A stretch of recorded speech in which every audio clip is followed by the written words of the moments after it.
Et nous voulons parler de miracles que Dieu fait encore aujourd'hui. Mais avant, je voudrais lire un passage des Écritures. C'est Jésus qui dit dans Jean 10, 11, « Je suis le bon berger. Le bon berger donne sa vie pour ses brebis. » Et c'est ce qu'il a fait sur la croix du Calvaire. Mais le mercenaire qui n'est pas le berger et à qui n'appartiennent pas les brebis voit venir le loup, abandonne les brebis et prend la fuite, et le loup les ravit et les disperse. Plus loin, le Seigneur dit, « Je suis le bon berger, je connais mes brebis, et elles me connaissent, comme le Père me connaît, et comme je connais le Père, et je donne ma vie pour mes brebis. » Amen. Amen. J'ai encore d'autres brebis qui ne sont pas de cette bergerie. Celles-là, il faut que je les amène. Et c'est vous. Elles entendront ma voix et il y aura un seul berger et un seul troupeau. Amen. Amen. Et si nous sommes ici aujourd'hui, c'est parce que Jésus, le bon berger, vous appelle. Si aujourd'hui, Chantal va vous donner son témoignage, c'est parce qu'elle veut partager avec vous ce que Dieu un jour a fait dans sa vie. Nous ne sommes pas là ici pour paraître, nous sommes ici pour appeler les brebis du Seigneur à venir. Et peut-être que vous ignorez que vous êtes une brebis du Seigneur. Vous dites dans votre cœur, je suis un pécheur, je suis trop loin de Dieu, jamais Dieu ne viendra en moi. Eh bien, détrompez-vous, il vous cherche et il vous appelle. Alors Chantal, je ne voudrais pas te bercer de mes paroles, mais j'aimerais que tu nous dises en quelques mots comment un jour, toi qui étais dans les ténèbres, dans l'ignorance, Jésus est venu dans ta vie et a changé radicalement ton cœur. Oui, je suis heureuse de témoigner parce qu'il y a beaucoup de personnes qui recherchent Dieu et qui essaient même de payer leur salut. Et moi, lorsque j'étais petite, j'aimais Dieu. Je savais qu'il y avait un Dieu qui existait. Et dans ma famille, on n'en parlait pas et on n'était pas très croyants là-dessus. Mais moi, j'aimais, dans mon cœur, il y avait l'amour de Dieu déjà qui commençait. Et au fur et à mesure que je grandissais, j'avais fait de ma chambre un petit sanctuaire, c'est-à-dire que j'avais mis une croix, j'avais mis des portraits de saintes. Et chaque fois que je rentrais dans ma chambre, je faisais le signe de croix. Je voulais vraiment être une sainte, faire plaisir à ce Dieu inconnu. Parce que pour moi, c'était un Dieu inconnu. Et le matin, quand je me levais, j'ouvrais les rideaux et je regardais le ciel et je me disais, mais ce Dieu inconnu, il doit bien être quelque part. Et je voulais essayer de gagner de ce ciel. Et je me disais que si je suis une sainte, si j'arrive à l'être, eh bien, peut-être que Dieu me parlera. Et j'essayais donc d'être parfaite. Je grandissais comme ça, jusqu'à une vingtaine d'années. Et... Alors tu obéissais à papa, maman? Ah oui. Ah oui, je faisais tout pour leur faire plaisir. J'astiquais à la maison, je faisais la cuisine. Mes parents étaient contents de moi. Chaque fois qu'il manquait quelque chose à table, tout de suite je me levais.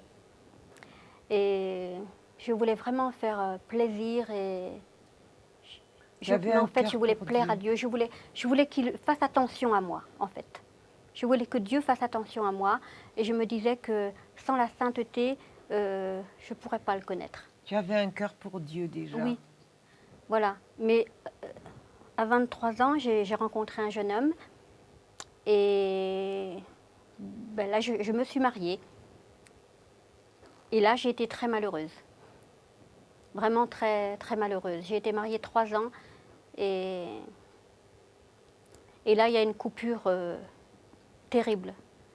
Parce que ce Dieu que j'avais recherché pendant toute ma jeunesse, tout d'un coup, je me disais qu'il n'existait pas. Et j'ai jeté mes croix, j'ai jeté tout. J'ai dit non, Dieu n'existe pas. Et sinon, il ne permettrait pas que je sois aussi malheureuse. J'avais fait tellement d'efforts pour le trouver que je ne pouvais pas comprendre que maintenant j'étais dans un état comme ça, quoi. Cet homme t'avait brutalisé, Oui, il te battait. oui. Et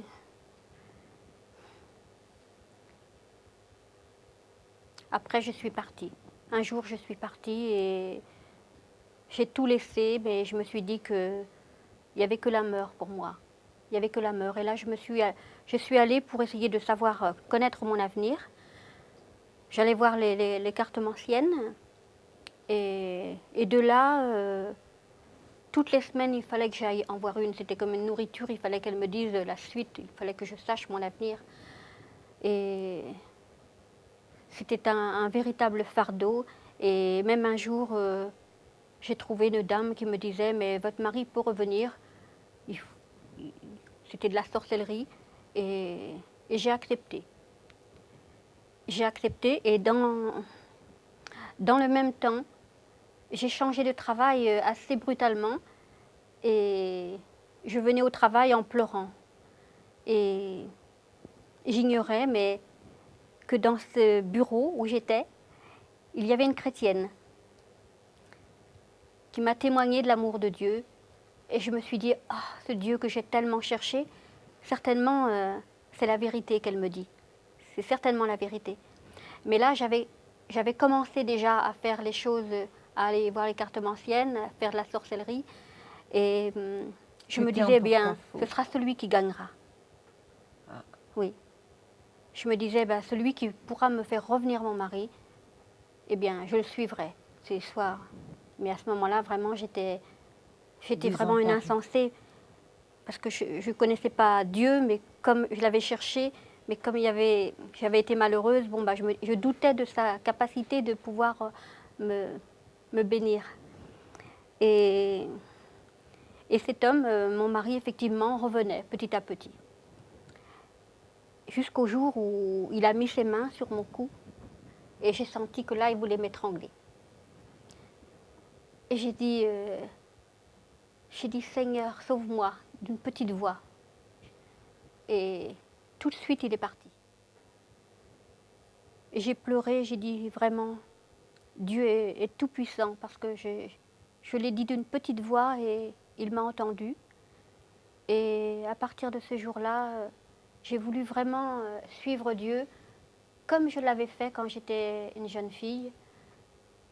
Mais là, c'est là que je faisais l'erreur, c'est que je voulais essayer de gagner l'amour de Dieu.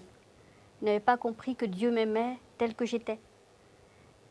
Et il m'a fallu des années quand même pour comprendre que Dieu m'aimait tel que j'étais. Il ne fallait pas que je fasse d'efforts ou quoi que ce soit. Il fallait que je reste naturelle et que je vienne à lui tel que je suis, avec mes péchés.